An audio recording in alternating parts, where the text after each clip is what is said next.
हरे कृष्णा। आप सभी भक्तों को श्रावण पुत्रदा एकादशी की ढेर सारी शुभकामनाएं। भगवान आप सभी भक्तों की हर मनोकामना पूर्ण करे जिसकी आपको कामना है। आज आइए श्रवण करते हैं पुत्रदा एकादशी व्रत की संपूर्ण व्रत कथा। प्रेम से बोलिए जय श्री हरि। द्वापर युग के आरंभ में महिष्मती नाम की एक नगरी थी जिसमें महिजीत नाम का राजा राज्य करता था। लेकिन पुत्रहीन होने के कारण राजा को राज्य सुखदायक नहीं लगता था। उसका मानना था कि जिसके संतान न हो उसके लिए यह लोक और परलोक दोनों ही दुखदायक होते हैं। पुत्र सुख की प्राप्ति के लिए राजा ने अनेक उपाय किए, परंतु राजा को पुत्र की प्राप्ति नहीं हुई। वृद्ध अवस्था आती देखकर राजा ने प्रजा के प्रतिनिधियों को बुलाया और कहा, हे प्रजाजनों, मेरे खजाने में अन्याय से उपार्जन किया हुआ धन नहीं है, न मैंने कभी देवताओं तथा ब्राह्मणों का धन छीना है। किसी दूसरे की धरोहर भी मैंने नहीं ली।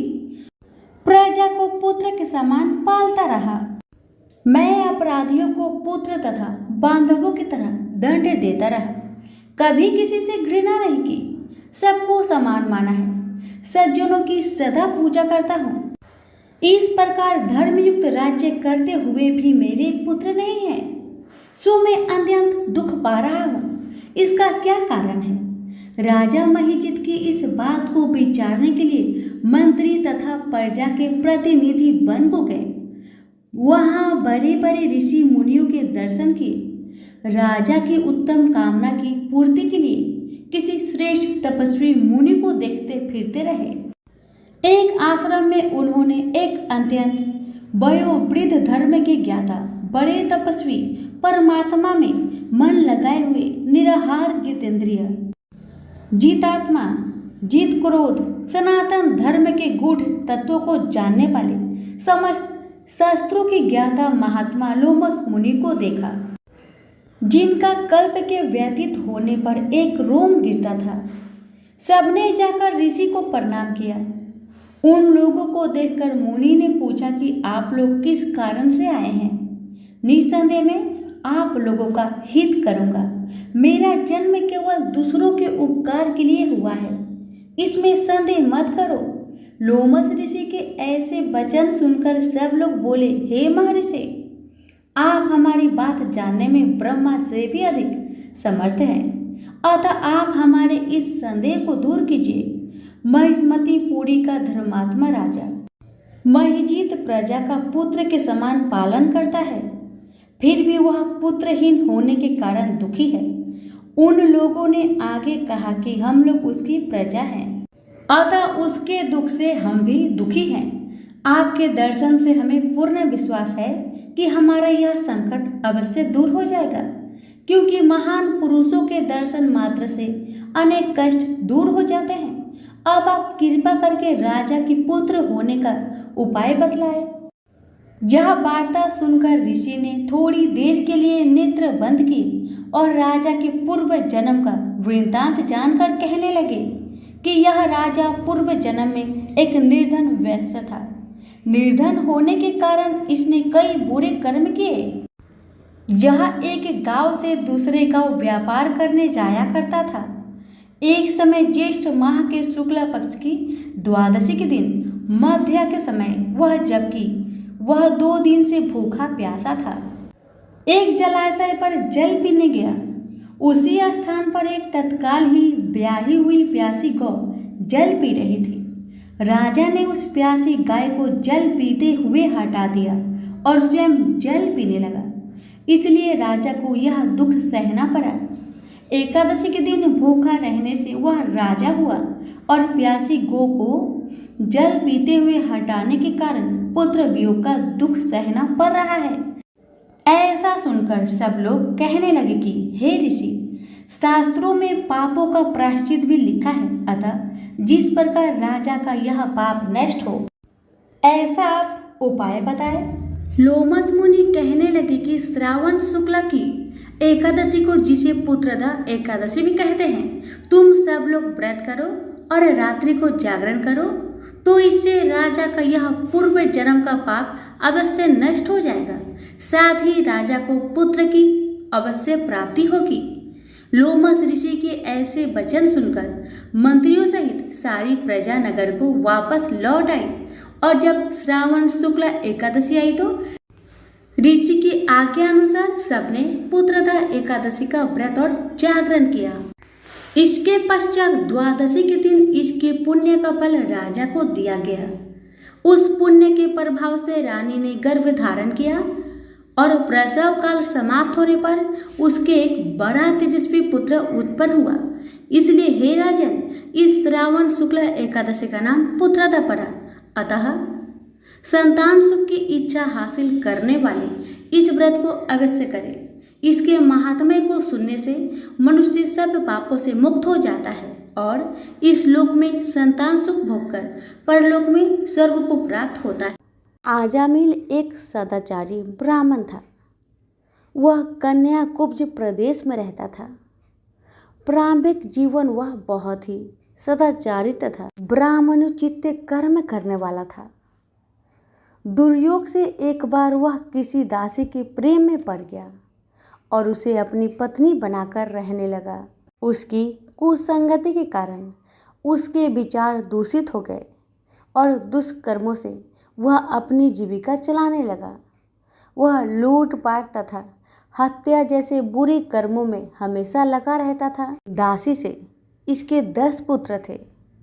उनमें से सबसे छोटे पुत्र से उसे बड़ा मोह था। उसका नाम उसने नारायण रखा था। अक्सर वह उसे हमेशा नारायण नारायण कहकर पुकारता था। उसके अन्य बेटा उसकी कोई परवाह नहीं करते थे तथा वे भी उसी की तरह दुष्ट कर्मों में लगे रहते थे। पत्नी भी नीच संस्कारों की थी, अतः वो भी कभी आजमील को मना नहीं करती थी कि बुरे और निंदित कर्म मत करो। अच्छे और भले कर्मों से जो उपार्जित करोगे उसी में रूखा सूखा खाकर जैसा भी होगा हम अपना तथा अपने परिवार का भरण पोषण करेंगे। पत्नी तथा अन्य संतानों की तरफ से निंदित कर्मों का बढ़ावा देने के कारण अजामिल और भी बुरे कर्मों में लगा रहा। चोरी, झूठ, लूटपाट तथा हत्या जैसे जघन्य कर्मों के साथ वह मद्यपान भी अधिक करने लगा, जिससे उसका स्वास्थ्य भी खराब हो गया। एक बार वह बहुत बीमार पड़ा। उसकी सेवा के लिए कोई भी ना आता था। अब उसे पता लगा कि जिनके भरण पोषण के लिए वह निंदित कर्म करता रहा वही लोग अब उसे पूछते तक नहीं। बीमारी के कारण वह आसक्त होकर खाट पर ही पड़ा रहता था। उसमें स्वयं उठने बैठने तथा चलने फिरने की शक्ति भी नहीं रही। छोटा बेटा नारायण ही उसकी पुकार सुनकर उसके पास आता और उसकी बात सुनता था, इसलिए वह हमेशा उसको ही नारायण नाम लेकर पुकारता था। उसको असाध्य रोग हो गया था।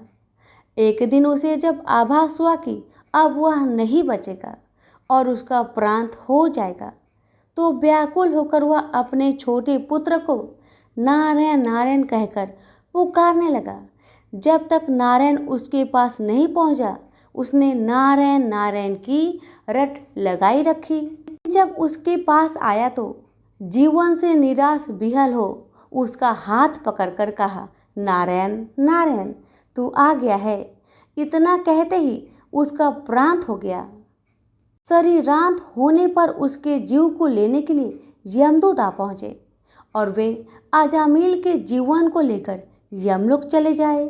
इससे पहले ही बैकुंठ से विष्णु के दूत आ गए और उन्होंने यमदूत से कहा, अजामिल के जीव को तुम लोग नरक में नहीं ले जा सकते। मरते समय इसने कई बार विष्णु को नारायण नारायण कहकर पुकारा था, अतः अब यह जीव स्वर्ग का अधिकारी है।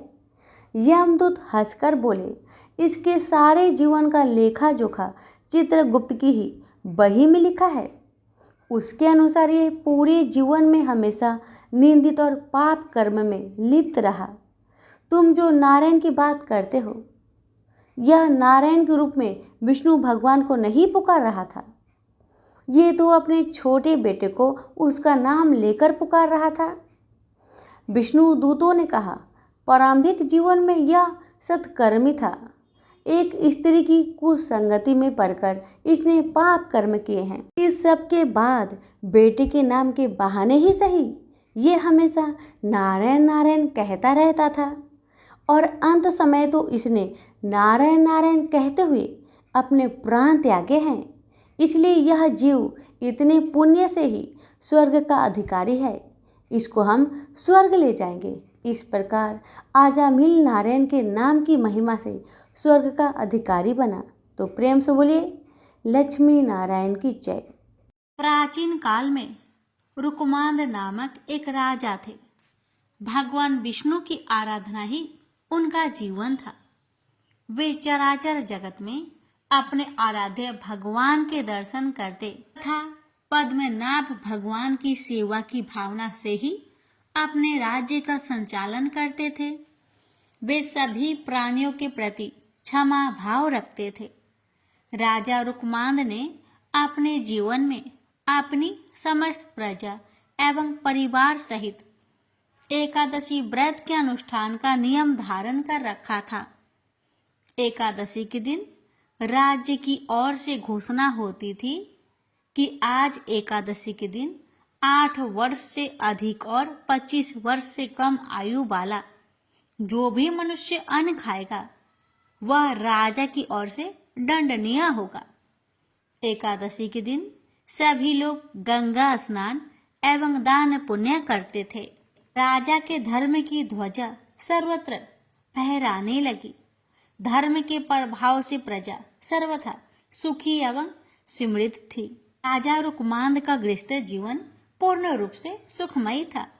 वे पीतांबरधारी भगवान श्री हरि की आराधना करते हुए मनुष्य लोक के उत्तम भोग भोग रहे थे। उनकी पतिव्रता पत्नी संध्यावली साक्षात भगवती लक्ष्मी का दूसरा रूप थी। वह सभी दृष्टि से पति का सुख संपादन करने में आदित्य थी।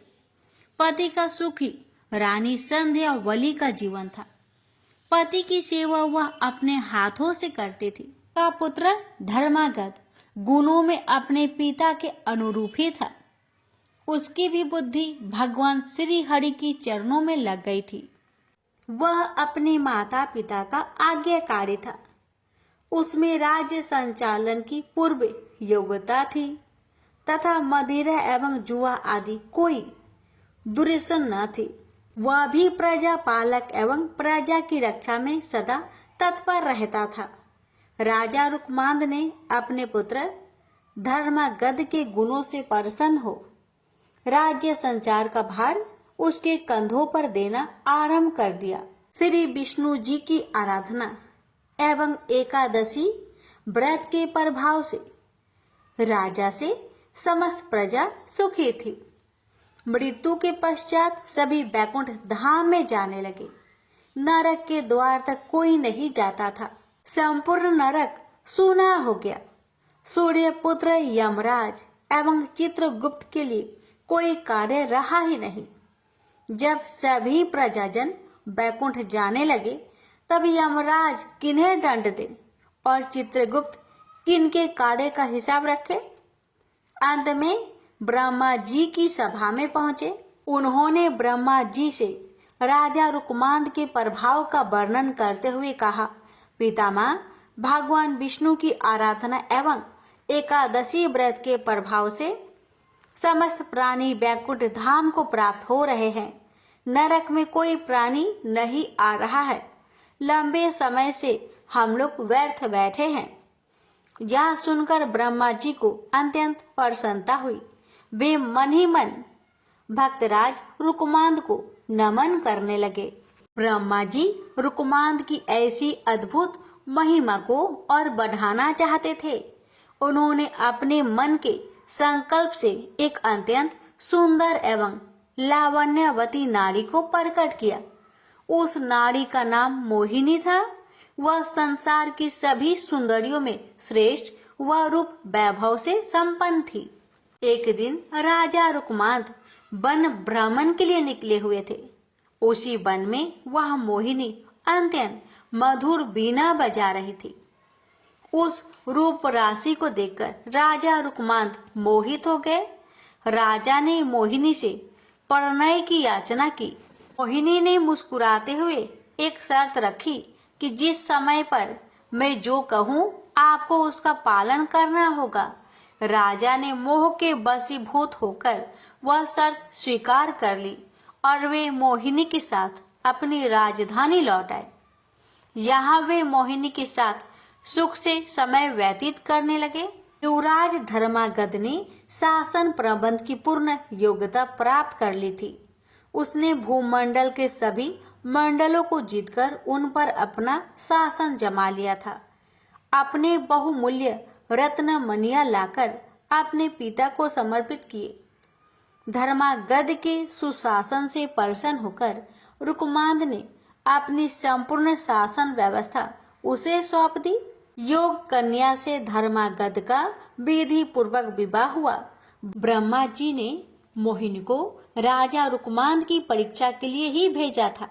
सुखपूर्वक बहुत समय व्यतीत होने पर एक दिन वह अवसर आ उपस्थित हुआ। रुकमांद का एकादशी व्रत निर्विघ्न चल रहा था। वह एकादशी के दिन कभी अन्न ग्रहण नहीं करते थे। सदैव की भांति वे घोषणा करा देते, मनुष्यों, तुम सब अपने वैभव के अनुसार एकादशी के दिन चक्र सुदर्शनधारी भगवान विष्णु की पूजा करो। वस्त्र उत्तम, चंदन, रोली, पुष्प, धूप, दीप तथा हृदय को अत्यंत प्रिय लगने वाले सुंदर फल एवं उत्तम गंध के द्वारा भगवान श्री हरि के चरणारविंदों की अर्चना करो। जो भगवान विष्णु का लोक प्रदान करने वाले मेरे इस धर्म सम्मत वचन का पालन नहीं करेगा, निश्चित ही उसे कठोर दंड दिया जाएगा। एक दिन मोहिनी अपने पति रुकमांद से एकादशी के दिन अन्न खाने के लिए आग्रह करने लगी। उसने हठ पूर्वक कहा कि गृहस्थ राजा जो सदैव परिश्रम करता है उसे कभी भी अन्न नहीं छोड़ना चाहिए। राजा ने मोहिनी को बहुत समझाया। उन्होंने शास्त्रों का प्रमाण देकर बताया कि एकादशी के दिन जो अन्न खाता है वह पाप का भागी और नरकगामी होता है। किंतु मोहिनी अपने हठ पर अड़ी रही। राजा ने उसे अनेक प्रलोभन भी दिए, परंतु मोहिनी पर उन बातों का कोई प्रभाव न पड़ा। मोहिनी ने राजा को विवाह के समय दी हुई अपनी शर्त की स्मृति कराई। जो मैं कहूंगी उसे उसको पालन करना होगा, अन्यथा आप असत्यवादी हो जाएंगे एवं सत्य का त्याग करने से आपको पाप का भागी होना पड़ेगा। मोहिनी ने अंत में ये भी घोषणा की, यदि आप एकादशी के दिन अन्न ग्रहण नहीं करेंगे तो मैं आपको त्याग कर चली जाऊंगी। रुकमांद ने मोहिनी को पुनः समझाते हुए पुराणों का प्रमाण किया और कहा कि पुराणों में स्थान स्थान पर यह घोषणा की गई है कि एकादशी पर भोजन नहीं करना चाहिए, परंतु मोहिनी अपने निश्चय पर अटल रही। वह अपने पति को असत्यवादी घोषित करते हुए उन्हें छोड़कर जाने को तत्पर थी। इधर राजा रुकमांद मोहिनी पर आसक्त होते हुए भी एकादशी के दिन अन्न न ग्रहण करने के निश्चय पे दृढ़ थे। पितृभक्त धर्मांगद एवं पतिव्रता रानी संध्यावली ने मोहिनी को राजा को छोड़कर न जाने के लिए बहुत समझाया। रानी संध्यावली ने अत्यंत मधुर वाणी में मोहिनी से कहा, जो नारी सदा अपने पति की आज्ञा का पालन करती है उसे सावित्री के समान अक्षय तथा निर्मल लोक प्राप्त होते हैं। देवी, तुम अपना यह आग्रह छोड़ दे। महाराज ने कभी बचपन में भी एकादशी के दिन अन्न ग्रहण नहीं किया है, अतः तुम इसके लिए उन्हें बाध्य मत करो। तुम उनसे कोई अन्य वर मांग लो। देवी, जो वचन से और शपथ दोष से पति को विवश करके उनसे न करने योग्य कार्य करा लेती है, वह पाप परायणता नारी नरक में निवास करती है। वह भयंकर नरक से निकलने के पश्चात 12 जन्मों तक सुकड़ी की योनि में जन्म लेती है। तत्पश्चात चंडाली होती है। सुंदरी, इस प्रकार पाप का परिणाम जानकर मैंने तुम्हें सखी भाव से मना किया है। धर्म की इच्छा रखने वाले मनुष्य को उचित है कि वह शत्रु को भी अच्छी बुद्धि, उचित परामर्श दे। सुंदरी, जिस पत्नी के पति उसके व्यवहार से दुखी होते हैं, वह समृद्धिशालिनी हो तो भी उस पापनी की अधोगति ही कही गई है। वह 17 युगों तक पुई नामक नरक में पड़ी रहती है। वह तत्पश्चात 7 जन्मों तक छुछुंदर होती है। तदंतर काक योनि में जन्म लेती है। स्त्रियों के लिए एकमात्र पति के सिवा संसार में दूसरा कौन देवता है? इतनी अच्छी बातें सुनने पर भी मोहिनी की बुद्धि शुद्ध नहीं हुई। उसकी भाभी उसके सिर पर नाच रही थी। जगत को अच्छी शिक्षा मिलने वाली थी। मोहिनी की दुर्दशा होनी ही थी।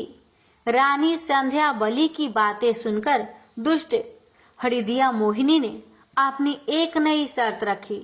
राजा रुकमांद अपने हाथों से अपने पुत्र धर्मागध की सिर काटकर भेंट करे अथवा एकादशी के दिन का अन्न ग्रहण करे, तभी उनके सत्य की रक्षा हो सकती है। राजा रुकमांद मोहिनी की नई शर्त सुनकर अर्ध मूर्छित से होने लगे। मूर्ख मोहिनी को अपनी भाभी दुर्दशा का किंचित मात्र भी विचार नहीं था। वह अपने पति को अनेक समझाने एवं अनुनय विनय करने पर भी कुछ ध्यान न देकर अपने हठ पर अड़ी रही। अंत में धर्मागध एवं रानी संध्या बलि ने महाराजा रुकमान से प्रार्थना करके उन्हें सत्य की रक्षा के लिए राजी किया। सत्य की महिमा विलक्षण है। राजा रुकमांद हाथ में तलवार लेकर धर्मागध का सिर काटने के लिए उद्धत हुए। धर्मागध ने भक्ति पूर्वक माता पिता के चरणों में सिर टेककर प्रणाम किया और भगवान विष्णु के ध्यान में मग्न हो तलवार की धार के सामने अपना सिर धरती पर रख दिया। कृपालु भगवान विष्णु राजा रुकमांद, रानी संध्या बलि एवं धर्मागध की धैर्य देख रहे थे। चमचमाती तलवार जैसे ही धर्मागध के सिर को छूने वाली थी, तैसे ही भगवान श्री हरि ने प्रकट होकर राजा का हाथ पकड़ लिया। उस अद्भुत दृश्य को देवगण भी देख रहे थे। उनके देखते देखते महात्मा नरेश, रानी संध्या बलि एवं पुत्र धर्मागध के साथ भगवान विष्णु में सशरीर विलीन हो गए।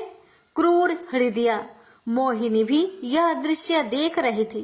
राजा के पुरोहित बसु से यह सब देखा नहीं गया। उनके संकल्प से दुष्टा मोहिनी वही भस्म में हो गई। प्रेम से बोलिए जय श्री हरि। कथा को जो भी भक्त एकादशी के दिन श्रद्धा भाव से श्रवण करता है, उस भक्त की हर मनोकामना विष्णु भगवान अवश्य ही पूरी करते हैं। चोखा मेला जी महाराष्ट्र के एक गृहस्थ संत थे।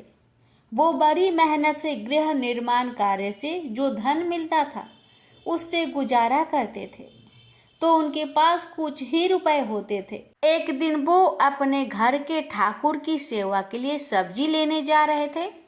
उन्होंने देखा बाजार में बहुत बड़े बड़े केले रखे हुए थे। देखते ही उनके मन में आया कि यह केले विठल भगवान को बहुत अच्छे लगेंगे। उन्होंने सब्जी नहीं ली, उन्हीं पैसे से केले ले लिए। उनको मंदिर में अंदर प्रवेश का अधिकार नहीं था, तो वे दरवाजे पे खड़े हुए आवाज लगाई कि विठल भगवान को केले का भोग लगा दीजिए। भगवान के कुछ सेवकों ने उन्हें धक्का मारकर बाहर कर दिया। उन्होंने कहा, तुम क्या समझते हो? 2-4 बार प्रभु का नाम ले लिया तो इतने बड़े भक्त हो जाओगे कि तुम्हारे हाथ का छुआ हुआ भोग भगवान पालेंगे। चोखा मेला जी को इस बात से बुरा नहीं लगा कि उनके साथ दुर्व्यवहार हुआ। वह एकांत में जाकर प्रभु से बात करने लगे कि मेरा अपमान हुआ, इस बात का मुझे कोई दुख नहीं, लेकिन आपने ऐसा क्यों किया? मेरे हृदय में आपने ही प्रेरणा की और फल देखकर कि मेरे मन में आया कि आप खाना चाहते हैं, तो मैं आपके लिए केले ले गया। मुझे ऐसी जगह पैदा ही क्यों किया जहाँ की सेवा आपको पसंद नहीं? आप तो सब कुछ कर सकते थे ना। उसके बाद फिर आपने केले खाने की चाह प्रकट क्यों की? यदि आप ऐसा चाहते हैं तो फिर मैं इस शरीर को रखकर क्या करूँगा, क्योंकि ये शरीर आपकी सेवा के योग्य नहीं है। आज से मेरा अन्न जल बंद और अब मैं इस शरीर को त्याग दूंगा। उन्होंने अपनी कुटिया का दरवाजा बंद कर लिया और निश्चय कर लिया कि इस शरीर में ना जल डालेंगे और ना ही अन्न डालेंगे। जैसे ही मंदिर में ठाकुर जी को शयन कराया गया, ठाकुर जी वहां से बाहर निकले। ठाकुर जी ने चोखा मेला जी की कुटिया के बाहर जाकर उनका दरवाजा खटखटाया। उन्होंने बड़ी ही अमृतमय वाणी से चोखा मेला को आवाज लगाई। चोखा मेला जी एकदम आकर्षित हुए। उन्होंने पूछा, कौन है? ठाकुर जी ने कहा, चोखा मेला जी, बहुत भूख लगी है। जैसे ही दरवाजा खोला तो सामने नव किशोर अवस्था के ठाकुर जी खड़े थे। आनंद समुद्र प्रभु को सामने देखकर चोखा मेला जी आह भर कर रो पड़े। प्रभु ने कहा, रोने धोने का समय नहीं है, मुझे बहुत भूख लगी है। चोखा मेला जी के पास जैसे भी था उन्होंने वैसा आसन बिछाया और कहा, विराजिए। ठाकुर जी ने कहा, नहीं नहीं, आसन पर नहीं, तुम्हारे गोद में बैठकर खाऊंगा। ठाकुर जी ने कहा, वो जो केले लाए थे ना, वो ले आओ। चोखा मेला जी बोले, हाँ प्रभु, मुझे अपमानित करके भगा दिया गया तो वो रखा हुआ है। ठाकुर जी अब चोखा मेला जी के गोद में बैठकर केला खा रहे हैं। प्रभु बोले, आज जो स्वाद मिल रहा है वो मुझे मंदिर में लगाए हुए भोग में नहीं मिलता। रुक्मणी जी को भी पता चले कि मेरे प्रेमी जनों द्वारा दी गई वस्तु में कितनी स्वाद है, इसलिए आप मुझे 2 केले रुक्मणी जी के लिए दे दीजिए। ठाकुर जी ने बाकी सब केले खा लिए और चोखा मेला जी से कहा, आप आनंदित रहो, मैं उन्हीं का होता हूँ जो मेरे लिए हैं। मैं किसी जाति, कुल, साधना, अवस्था, तपस्या का नहीं होता।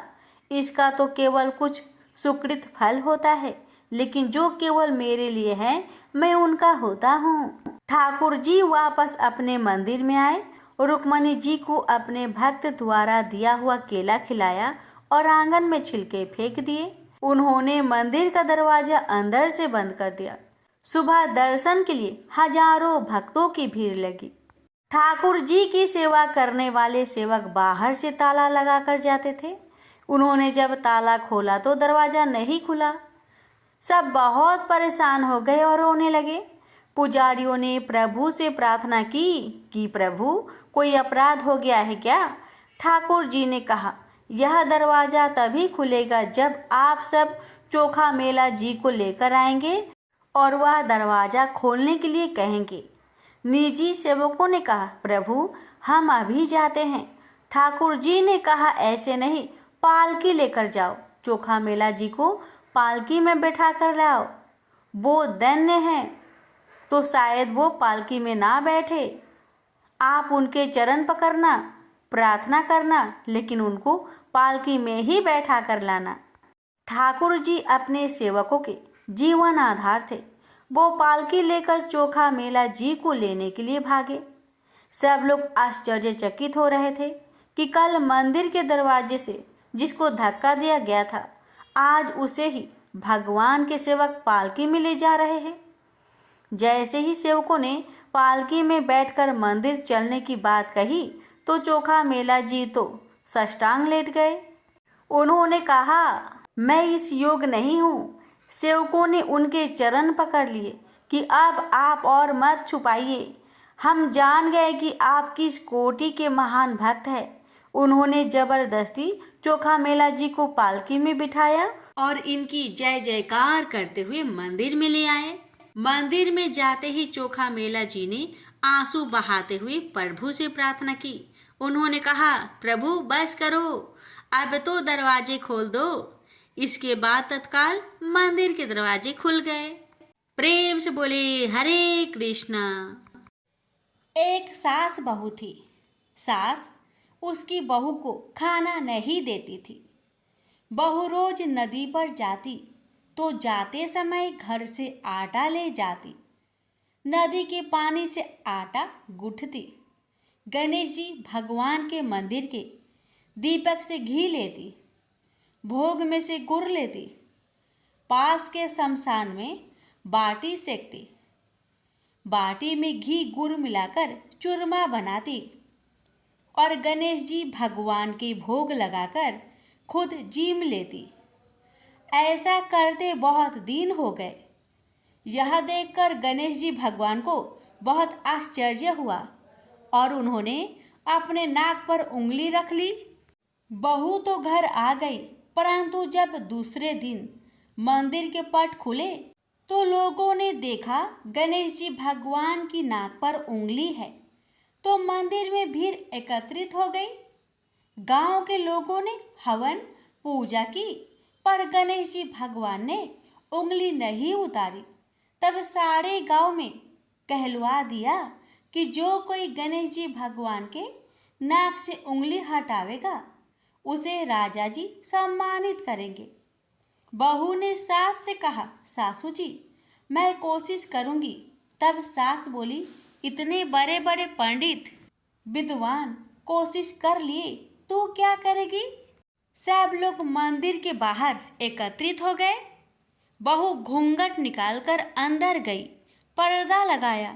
लोग गणेश जी से हाथ जोड़कर बोले, हे विघ्नहर्ता, मेरे घर से आटा लाती, लोगों को चढ़ाया, घी गुड़ लेती, शमशान में बाटी सेकती, उससे आपको क्या आपत्ति हुई। आपको मुंह से उंगली हटानी पड़ेगी। गणेश जी ने सोचा, इसकी बात तो माननी पड़ेगी। इसने पहले मेरे भोग लगाया, यह तो मेरी भक्त है।